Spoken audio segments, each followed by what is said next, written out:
Hello my sweet friends and welcome to DIY with Nadia. Today we're making a Valentine's plastic tablecloth wreath and it only cost me $5 to make because all supplies are from the Dollar Tree. Let's get started.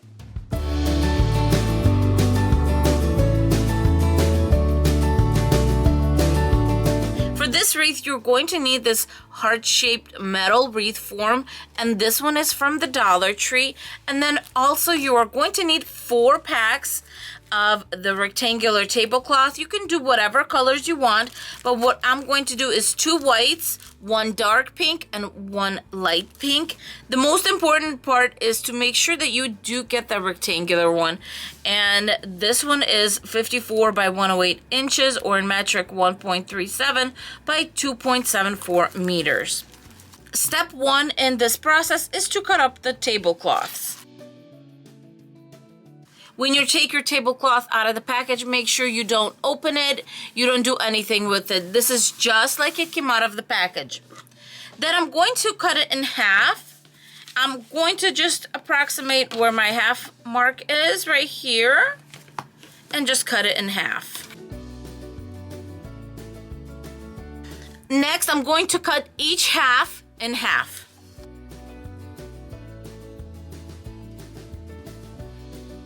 Now our tablecloth is in 4 strips. What we're going to do next is take our side ones, open them up, and cut them in half. Find the center here. This extra piece underneath, we're just going to toss that. Now that our tablecloth is cut into strips, each strip should be anywhere from 1.5 to 2 inches in width. And then what we're going to do is cut each one of our strips in half this way.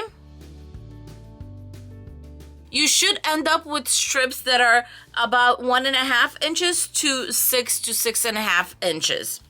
Now I'm just grabbing a bundle, and all I'm doing is making it look like little leaves, just like this.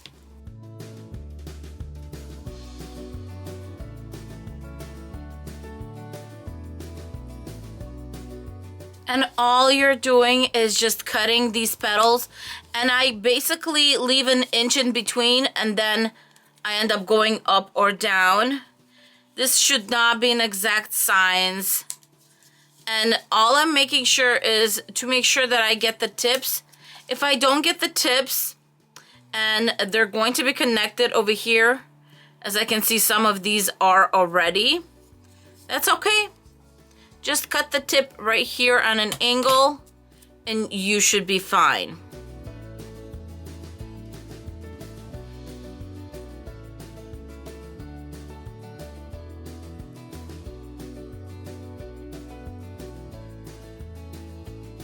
I would love to invite you to follow me on Instagram if you're interested in some behind the scenes, some daily life, and of course a little bit of mischievous little fur babies. The link to all my social media platforms is in the description box below.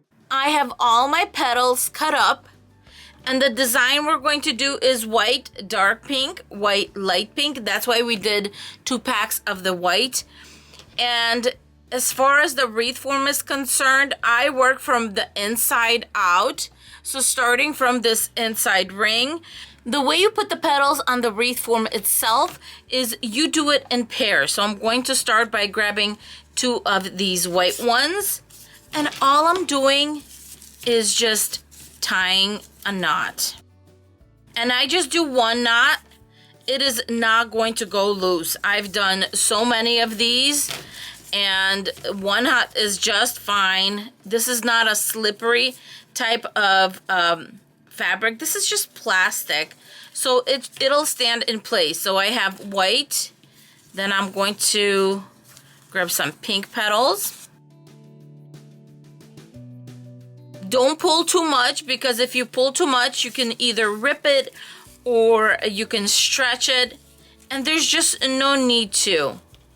Just tie it, pull it a little taut, and that's it. And you keep on going. 2 more of the white.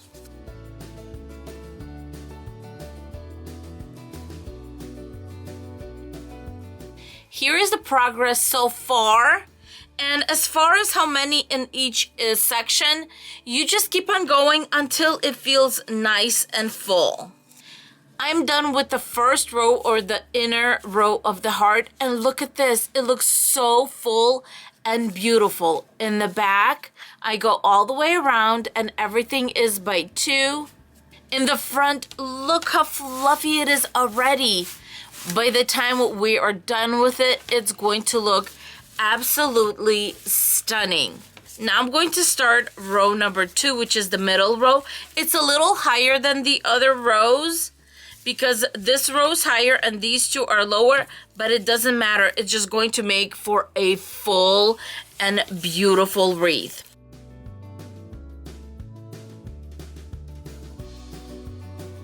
Here we go. This is 2 rows in, and as you can see, you can't even see the outside row. There you go. It is so full and it's so fluffy. And now I'm just, anything that's sticking out on this side, I'm trying to just push it through. And then I'm going to start on the outside edge right here. I'm all done putting the petals on this wreath. It is so pretty. Next, I'm going to just go in the back, and anything sticking out, I'm just going to push it through. The petals that are on this outer row, the ones that are on the inside right here, I'm going to push it through.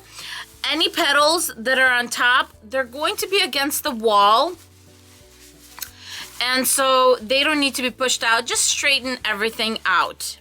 When you're done doing all of that in the back, you just go in the front and start fluffing things out. This is my favorite part. It feels so fun and it feels so nice to do this.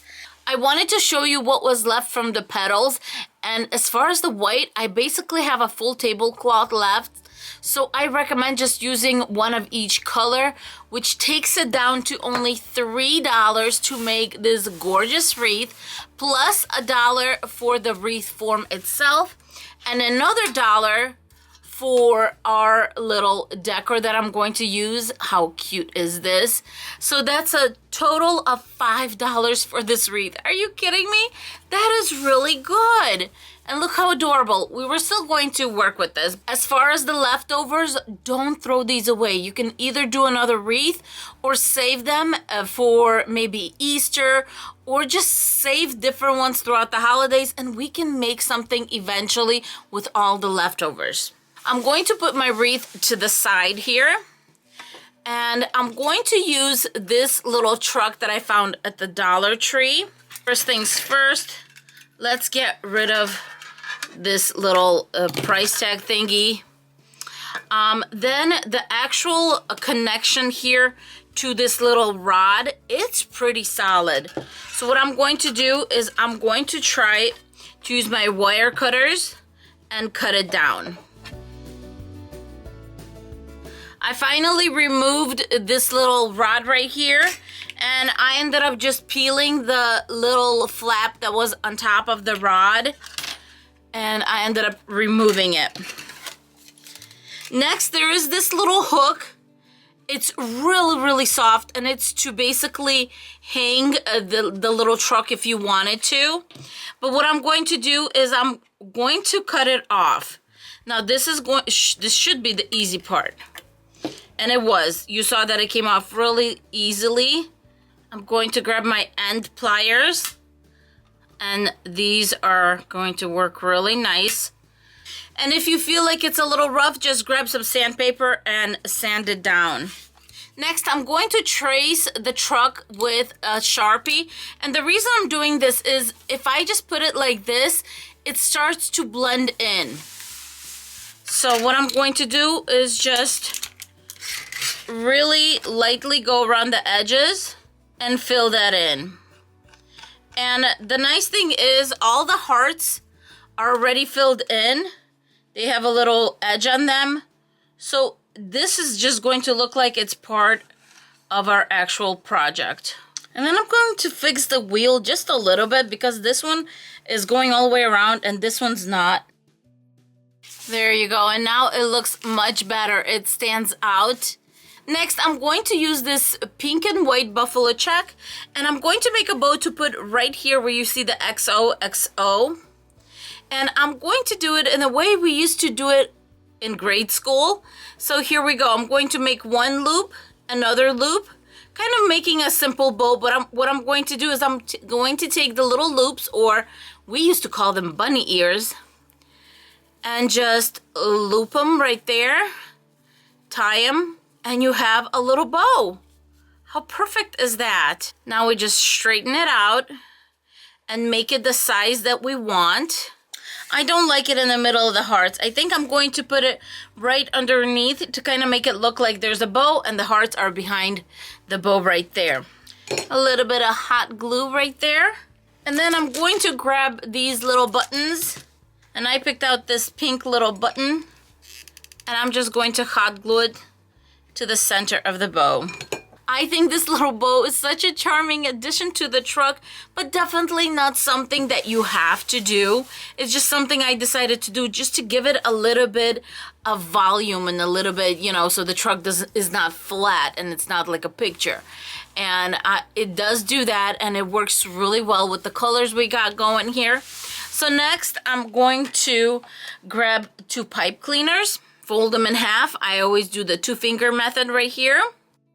And then a little bit of hot glue on top. And I'm ready to put my truck on.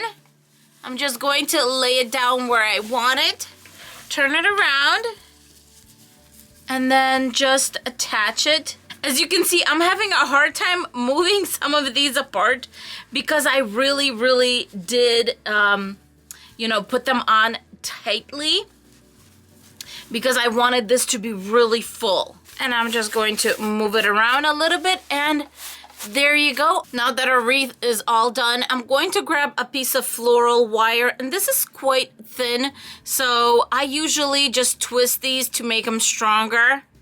I just had a piece left over and I wanted to use it up, but I'm just going to hook it up over here in this middle row, because when I hang, I want it to be invisible.